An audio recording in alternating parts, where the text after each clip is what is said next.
Good morning my dear students. आज के lecture में हम करेंगे मैन्युफैक्चरिंग प्रोसेस का एक बहुत ही इम्पोर्टेंट पार्ट जो है हमारा heat treatment.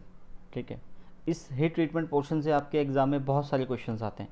Even competitive exams के अंदर एमसीक्यूज़ बहुत सारे आते हैं इसमें। ठीक है, तो हीट ट्रीटमेंट बहुत हमारा इंपॉर्टेंट ही एक टॉपिक है जिसको हम छोड़ नहीं सकते। और ये किसके अंदर आता है? हमारा मैन्युफैक्चरिंग प्रोसेस के अंदर आता है। देखो, मैन्युफैक्चरिंग प्रोसेस जब भी आप कोई प्रोसेस करते हो, सपोज आपने वेल्डिंग किया, कास्टिंग किया, फॉर्जिंग किया आपने, ठीक है, आज आप मशीनिंग कर रहे हैं कोई भी। ठीक है, अब क्या होता है, जब आप जिस प्रोडक्ट पे आपने काम किया उस प्रोडक्ट के अंदर बहुत सारी क्या होती हैं, अनवांटेड स्ट्रेस डेवलप हो जाती हैं, स्ट्रेसेस डेवलप हो जाती हैं। ठीक है, तो उन स्ट्रेसेस को निकालने के लिए भी हमारा हीट ट्रीटमेंट का काम करते हैं। ठीक है, मटेरियल की प्रॉपर्टीज़ को चेंज करने के लिए, प्रॉपर्टीज़ को चेंज या हम बोले एनहेंस करने के लिए, एनहेंस करने के लिए भी हम क्या करते हैं? हीट ट्रीटमेंट प्रोसेस करते हैं। ठीक है, I am your learning partner Pradeep Kumar. आपने मेरे प्रीवियस लेक्चर देख लिए होंगे मैन्युफैक्चरिंग प्रोसेस के, तो ये उसी के कंटिन्यूशन के अंदर हम चल रहे हैं। ठीक है, तो आप लेक्चर्स को लाइक कीजिए, शेयर कीजिए, सब्सक्राइब कीजिए। और आपको कहीं पे लगता है कि इम्प्रूवमेंट चाहिए तो वो आप डाल सकते हैं कमेंट बॉक्स के अंदर, या कोई ऐसा टॉपिक जिस पे आपको लेक्चर चाहिए मैकेनिकल इंजीनियरिंग के अंदर, तो आप वो भी डाल सकते हैं। क्लियर? तो आज का चैप्टर में हम क्या क्या पढ़ेंगे इस लेक्चर के अंदर? हम पढ़ेंगे इंट्रोडक्शन, पढ़ेंगे हीट ट्रीटमेंट का।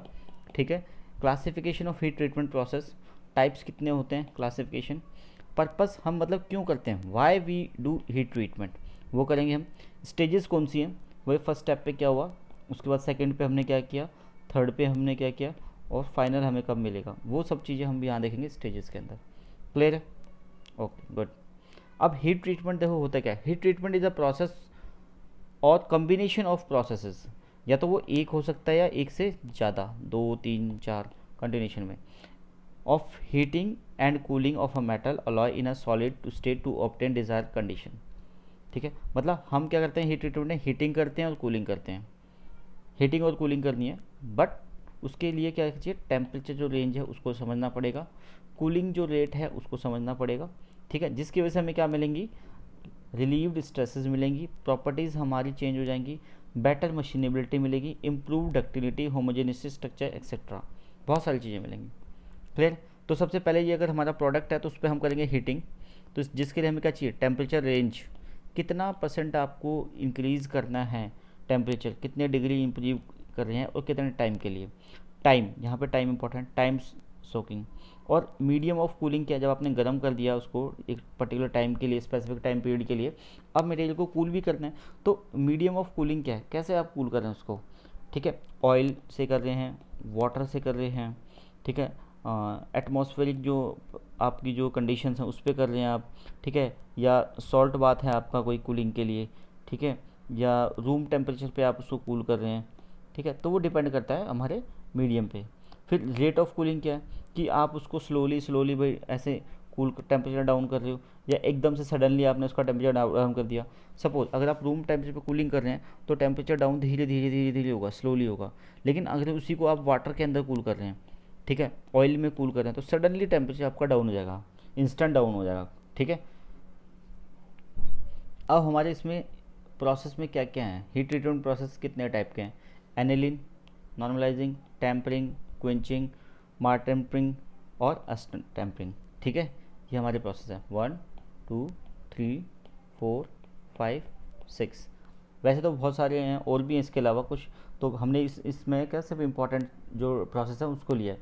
फिर भी अगर आपको लगता है कुछ रह गया या इम्पॉर्टेंट लगा आपको, तो आप कमेंट बॉक्स में बता दीजिए, उसके ऊपर हम लेक्चर बना लेंगे। क्लियर?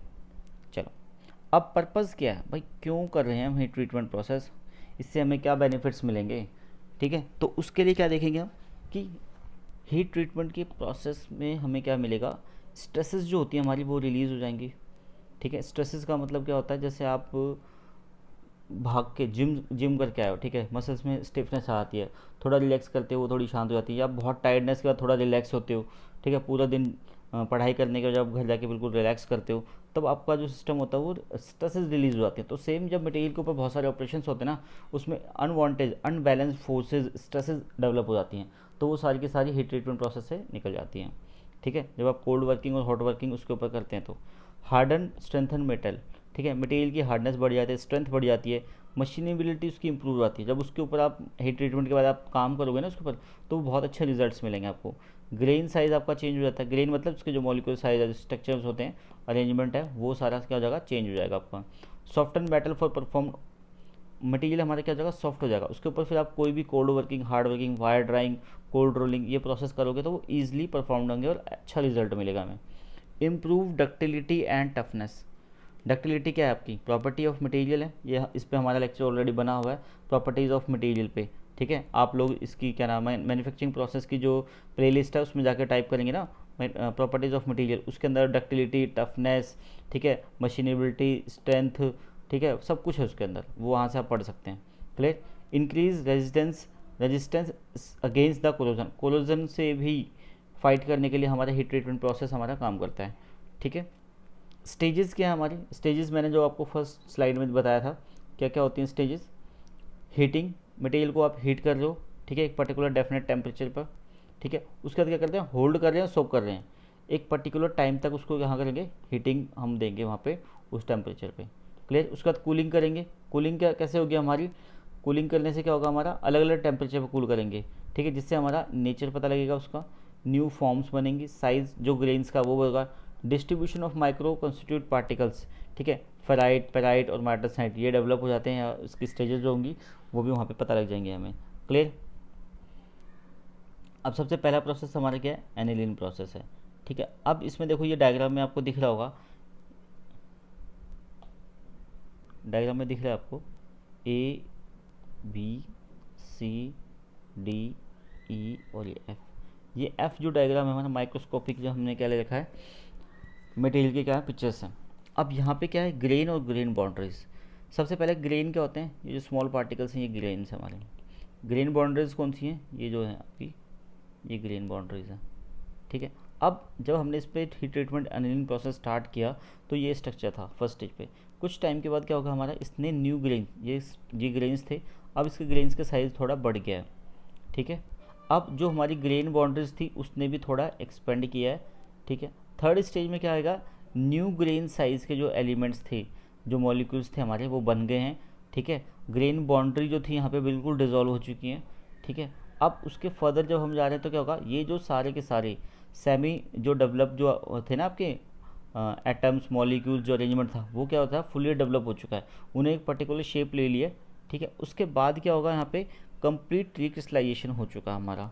ठीक है, अब ग्रेन ग्रोथ का काम हो गया, यहाँ पे जाने के बाद क्या होगा, ग्रेन की ग्रोथ हो चुकी है, साइज़ बढ़ चुका है, ग्रोथ बढ़ चुकी है इसकी। ठीक है, ये देखो, अब फाइनली क्या हो जाएगा हमारा, अब नॉर्मल ग्रेन ग्रोथ। अब यहाँ पे क्या, ये देखो इतना साइज़ बढ़ गया हमारा, अब नॉर्मल ग्रेन ग्रोथ। ठीक है, तो ये डिपेंड करता है एनिलीन के ऊपर, टेम्परेचर रेंज के ऊपर। ठीक है, क्लियर है। तो मतलब क्या हो रहा है कि हमारा हीट ट्रीटमेंट प्रोसेस से हर एक स्टेज पे उसके चेंजेस आ रहे हैं। क्लियर है।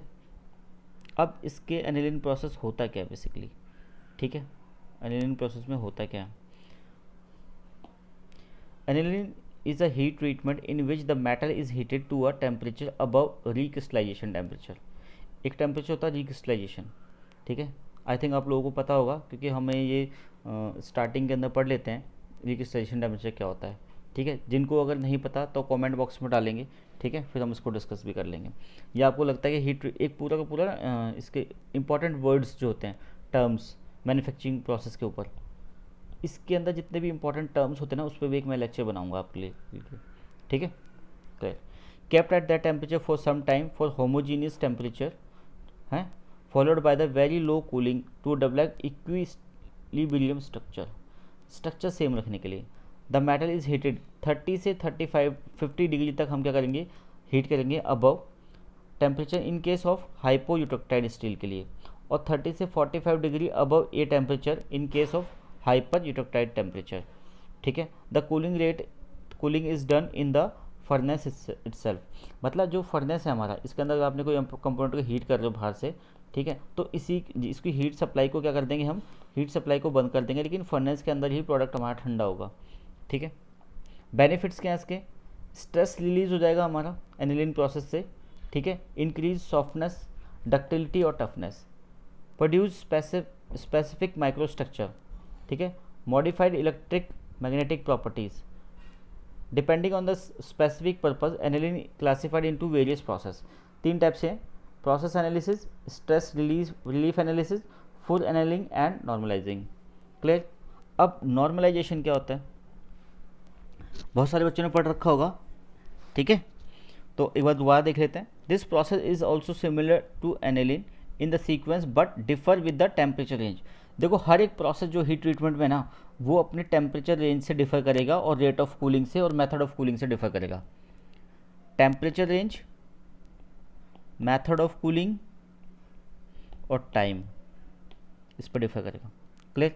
इन this process the temperature is maintain 40 to 50 degree above the higher critical point, held at temperature for a relatively shorter period of time 15 minutes, कम से कम 15 मिनट्स तक रखेंगे, and cool down to room temperature in a still air. ऊपर हम कहाँ पे कर रहे थे, एनिलिन के अंदर हम कर रहे थे उसको फर्नेस के अंदर ही कूल कर रहे थे, यहाँ पे हम कर रहे हैं फर्नेस के बाहर रूम टेम्परेचर पे कूल कर रहे हैं एयर के साथ, ठीक है। टेम्परिंग में क्या होता है, द प्रोसेस इन्वॉल्व्स रीहीटिंग, दोबारा हीट कर रहे हैं, harden the steel to a temperature below the lower critical temperature, holding it at that temperature for a specified period of time।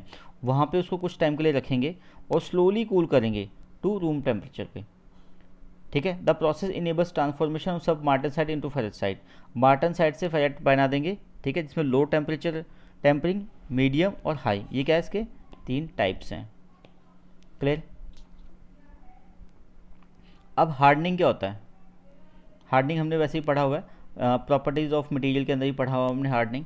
It is a process of heating temperature to a steel to a temperature within the hardening range which is 30 degree to 50 degree above the higher critical point for a hypoeutectide steel and by the same amount above the lower critical hypereutectide steel, holding it to a sufficient time allow it to attain arsenic structure then cooling rapidly।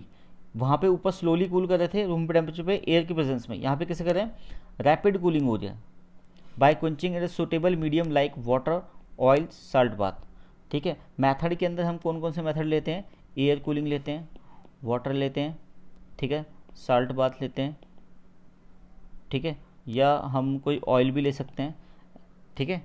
Use all cutting tools, जितने भी cutting tools होते हैं ना आपके, चाहे वो drill machine का है आपका, चाहे लेथ मशीन का टूल है, या आपका क्या शेपर मशीन पर का कोई टूल है, वो सारे के सारे हार्डन्ड होते हैं, ठीक है। मशीन पार्ट्स को भी हार्डनिंग की जाती है, डाइज होती हैं वो भी हार्डन्ड होती हैं। Selected machine part subjected to heavy duty, heavy duty जो वर्क के लिए हमारे इक्विपमेंट होते हैं उनको भी हम हार्डनिंग करते हैं। Clear.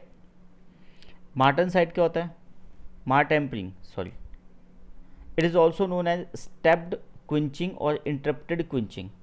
In this process steel is heated above upper critical point, यहाँ पे क्या कर रहे हैं, उसको हीट उसके अपर क्रिटिकल पॉइंट पे हीट कर रहे हैं, then quenched in salt bath, salt के अंदर उसको क्या कर रहे हैं, ठंडा कर रहे हैं बाद में। Leak bath kept at a temperature 150 से 300 डिग्री सेल्सियस पे क्या करेंगे, उसको हीट कर रहे हैं। Then the pieces is to be held at the temperature, वहाँ पे कुछ टाइम तक उसको रखेंगे above martensite point until the temperature becomes uniform, और कब तक रखेंगे, तब तक जो उसके अंदर टेम्परेचर यूनिफॉर्म ना हो जाए हर जगह पे, ठीक है, throughout the cross section of the work piece. After that it is cooled in air or oil room temperature, उसका कूल कहाँ कर रहे हैं, एयर और रूम टेम्परेचर पे। The steel is then tempered in this process, austenite is transformed into martensite, किस में convert हो गया, आर्सेनाइट आपका मार्टेनसाइट में कन्वर्ट हो गया by stepped cooling at a rate fast enough to avoid the formation of ferrite or bainite, ठीक है। मतलब इतना फास्ट किया कि ये जो 3 स्टेज थी ना, ये इनको अचीव करने से पहले वो आर्सेनाइट से मार्टेनसाइट के अंदर कन्वर्ट हो गया, ठीक है। Reduce cracking due to thermal stresses, thermal stresses की क्रैकिंग जो हमारे क्या होता है उसको रिड्यूस करता है। Reduce residual stresses in the quenched part of the section with very geometric size और वेट, ठीक है। मार्टेम्परिंग क्या होता है, is a form of heat treatment applied in a interrupted quenched of steel typically in molten state bath, salt bath, at a temperature above right above the martensite start temperature। Martensite का जो start temperature था उसके above. The purpose is to delay the cooling for the length of time is equalise the temperature throughout the piece. अब वो क्या कर रहा है, टेम्परेचर को क्या कर रहा है, इक्वलाइज कर रहा है पीस के अंदर थ्रू आउट, जहाँ हर जगह वो सेम हो जाए। This will minimise the distortion. अब ऐसा करने से क्या होगा कि डिस्टॉर्शन जो है उसके चांसेस कम हो जाएंगे, क्रैकिंग के चांसेस कम हो जाएंगे, रेसिडुअल स्ट्रेसेस हमारी रिलीज हो जाएंगे। ठीक है, अब कई बार क्या होता है जब आप ओवर हार्डनिंग कर लेते हैं, हाई हीटिंग करते हैं, तो क्रैकिंग क्रिएट हो जाती है। ठीक है, तो उसको अवॉइड करने के लिए करते हैं हम स्लोली काम करते हैं, सडनली नहीं करते हैं। ठीक है, या फिर हम उसका जो कूलिंग मेथड है या उसका जो कूलिंग जो टेक्निक है उसको हम चेंज कर देते हैं। ठीक है, हम कोशिश करते हैं कि क्रैकिंग हमारे पार्ट्स में ना आए। ठीक है, ओके। तो ये इस लेक्चर का सारा क्रक्स था।